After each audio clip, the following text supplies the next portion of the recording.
Hello students, welcome to top scorer. इस video में हम सॉल्व करने वाले हैं इंग्लिश सब्जेक्ट का gala 2025 question paper number 2 section A.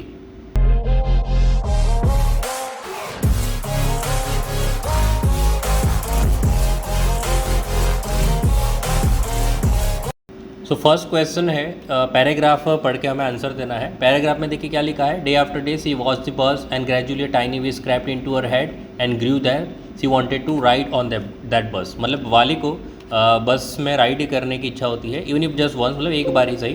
This wish became stronger and stronger until it was an overwhelming desire. तो ये wish बहुत ही स्ट्रांग होती गई और एक तरह से ओवरवेलमिंग डिज़ायर बन चुका था वाली के लिए। वाली वुड स्टेयर विस्टफुली, वो वाली जो है वो देखती रहती लोगों को जो बस पे चढ़ते उतरते, एंड जब वो बस रुकती कॉर्नर पे तब that faces would Kindle in her longings. तो जो उसकी इच्छाएं थी उसको एक तरह से उसकी इच्छाएं को जगाती थी, उसके ड्रीम्स और होप्स को जगाती थी। One of her friends happen to ride the bus and try to describe the sights of town to her.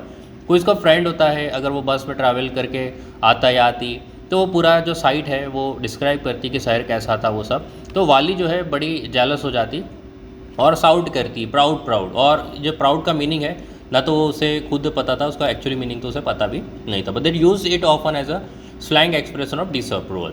But ये एक तरह से ऐसा एक्सप्रेशन था कि वो इस चीज़ को पसंद नहीं कर रही, डिसअप्रूव कर रही है। ओके, चलिए क्वेश्चन 1 है, why would Valli be too jealous. Valli jealous क्यों हो जाती, तो यहाँ पे आपको दिखेगा Valli would be too jealous to listen.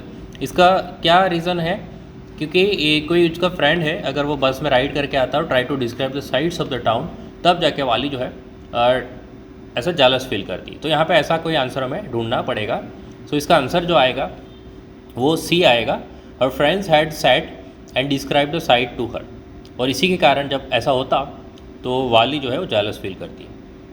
Which of the following words is not a synonyms of disapproval. Disapproval मतलब एक तरह से नापसंद करना।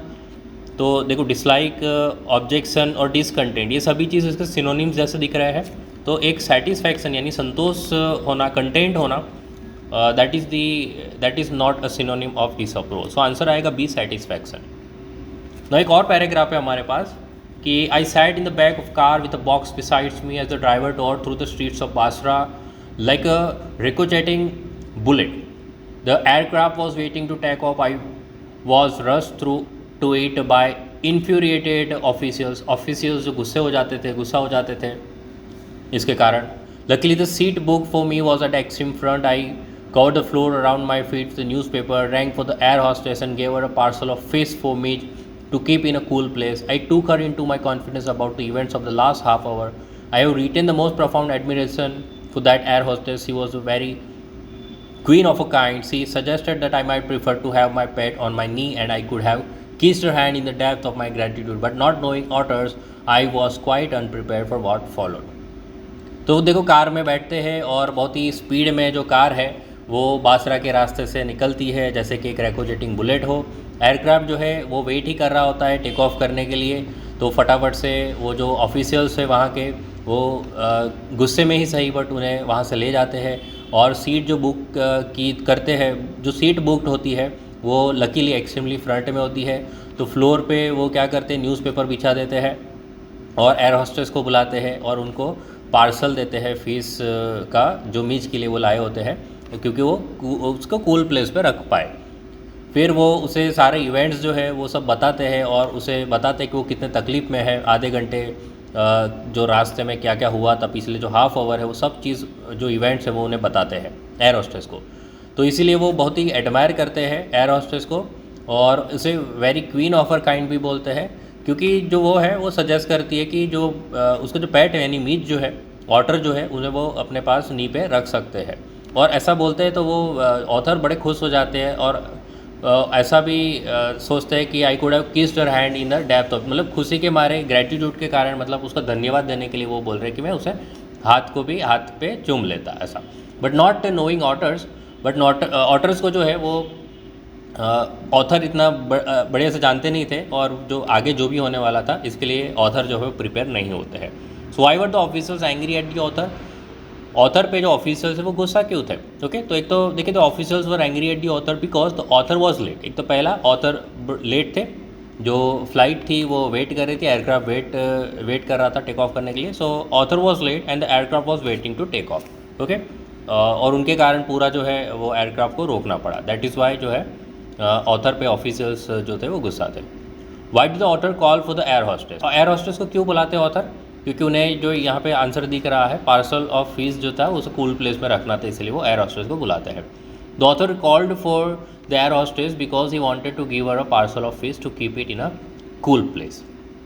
Number 5, why was the author grateful to the air hostess. Air hostess को क्यों मतलब ग्रेटफुल थे? क्योंकि the author was worried about Mitch, तो उन्हें मिच की चिंता थी. He was grateful to the air hostess, वो एयर हॉस्टेस के बड़े ग्रेटफुल थे because she suggested that the author might prefer to have his pet on his knee. क्योंकि ऑथर जो है वो अपने पैट को वो नी पे रख सकते हैं, नी के पास रख सकते हैं. नाउ चल, marriage gifts are meaningless without the sweet bread known as the bol, just as a party or a feast loses its charm without bread. Okay. Question 11. Why does the postmaster send money to Lancho? Why does he sign the letter God? The postmaster was a generous and a noble person. Postmaster एक generous और noble इंसान था. He came to know that the sender of the letter यानी कि Lancho has a deep faith in a God.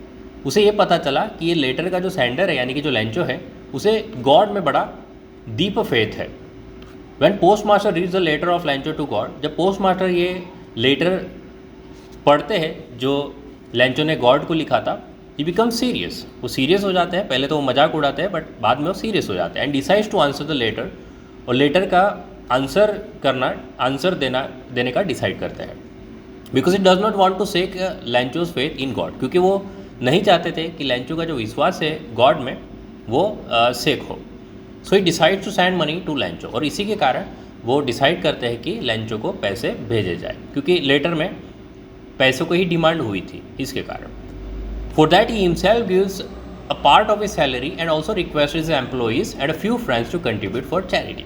और वो खुद अपने सैलरी का कुछ हिस्सा देते हैं और अपने सारे जो एम्प्लॉइज़ है, अपने कुछ फ्रेंड्स है, उन्हें भी चैरिटी के लिए कंट्रीब्यूट करने के लिए बोलते हैं.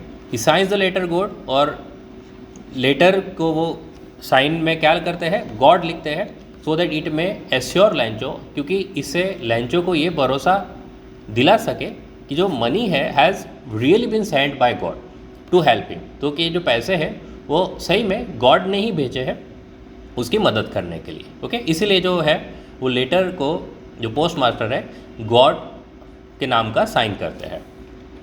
तो question number 12, how did Nelson Mandela's understanding of freedom change with age and experience. जैसे जैसे एज हुई, एक्सपीरियंस बढ़ने लगा, तो नेल्सन मंडेला का जो फ्रीडम के प्रति जो समझ है, अंडरस्टैंडिंग है, वो कैसे चेंज हुई वो हमें यहाँ पे आंसर देना है. तो with as Nelson Mandela realise that he had a lot of responsibilities of his people, his community and his country. जैसे जैसे उम्र होती है नेल्सन मंडेला को ये रियलाइज़ होना स्टार्ट होता है कि उनके कंधे पे बहुत सारी रिस्पॉन्सिबिलिटीज़ है. रिस्पॉन्सिबिलिटीज़ जो उनके लोगों के प्रति है, कम्युनिटी के प्रति है, उनके देश के प्रति है. जब वो बॉय थे, Mandela did not have a hunger for freedom. तो उस टाइम पे जो फ्रीडम की जो भूख थी वो नहीं थी, because he thought that he was born free. क्योंकि तब तो वो ये सोचते थे कि वो जब पैदा हुए थे वो फ्रीडम, मतलब उनके पास फ्रीडम ऑलरेडी है, वो फ्री है, ऐसा वो सोचते थे. He believed that as long as he obeyed his father and abided by the custom of his tribe, he was free in every possible manner. जब वो छोटे थे तो ये मानते थे जब तक वो अपने जो फादर है उनका कहा मानते हैं, अपने ट्राइब का जो रीत रिवाज है, कस्टम से उसको फॉलो करते हैं, तो तब वो हर तरीके से फ्री है. He had certain needs as a teenager. जब वो टीनेज होते हैं तब उनकी कुछ नीड्स होती है, certain needs as a young man. जब वो यंग मैन होते हैं तब उनकी कुछ नीड्स होती है, और धीरे धीरे क्या होता है, gradually he realise that he was selfish during his boyhood. तो जब वो यंग होते हैं तब उन्हें अब धीरे धीरे ये भी पता चलना स्टार्ट होता है कि वो सेल्फिश हो रहे हैं, क्योंकि वो फ्रीडम है वो सिर्फ अपने लिए ही डिमांड करते होते हैं. इसलिए स्लोली अंडरस्टैंड्स दैट, धीरे धीरे उन्हें ये समझ आती है कि it is not just his freedom that is being curtailed. उन्हें ये समझ आती है कि सिर्फ उनकी ही फ्रीडम को छीन लिया गया, ऐसा नहीं है, but the freedom of all blacks. तो उनके जैसे दिखने वाले जो हर एक ब्लैक लोग जो है उनके सभी की फ्रीडम्स को छीन लिया गया है. तो आफ्टर अंडरस्टैंडिंग दिस, ये समझ आने के बाद ही develops hunger for a freedom of his people, और तब उन्हें जो अपने लोगों को फ्री करने की जो भूख है वो पैदा होती है, जब उन्हें ये सब समझ आता है तब। Question number 13, the site of the food मैडन him, what does this suggest? Food की साइड, फूड को देख के जो सीगल है वो उसे मतलब पागल जैसा बना रहा है। इसका क्या मतलब है, इसको सजेस्ट मतलब इसका क्या मतलब है वो समझाना है। What compelled the young seagull to finally fly, और ऐसा क्या होता है सीगल के साथ कि जैसे फाइनली उसे मतलब उड़ना ही पड़ता है। तो आंसर देखते हैं। The young seagull was very hungry, number 1 कि यंग सीगल एक तो हंग्री था। It was this hunger that ultimately compelled it to fly, और फाइनली इसी हंगर के कारण ही जो है वो फाइनली मजबूर हो जाता है उड़ने के लिए। ओके, इट्स हंगर इंटेंसिव, अब डिटेल में थोड़ा आंसर है। Its hunger intensified when it saw its mother tearing at a piece of fish that lay at her feet, और ये जो हंगर है वो बहुत ही ज़्यादा बढ़ जाती है जब वो उनकी मदर को देखता है कि वो फिश के टुकड़े को ऐसे टीयर कर रही है, जब वो फीट के पास पड़ा होता है वो। इट ट्राइड टू हर, वो आवाज़ लगाता है begging her to get some food, और रिक्वेस्ट भी बहुत करता है कि भाई मेरे लिए खाना लेके आओ, फूड लेके आओ। When its mother came towards it with food in her beak, तो जब वो अपनी बीक में, उनकी जो मदर है वो बीक में खाना लेके आती है सीगल की तरफ, इट स्क्रीम विद जॉय, वो खुशी के मारे चिल्लाने उठता है, एंटिसिपेशन के भाई चलो अब खाना मिलेगा। However she stopped midway, but होता क्या है अचानक से वो बीच में रुक जाती है, not being able to resist और control its hunger any longer, क्योंकि अब वो अपने हंगर को रेजिस्ट नहीं कर पा रहा, कंट्रोल नहीं कर पा रहा। तो क्या होता है, it dive at the feet in its mother's beak, तो वो क्या करता है, छलांग लगा देता है मदर की बीक के तरफ जहाँ पे फूड होता है।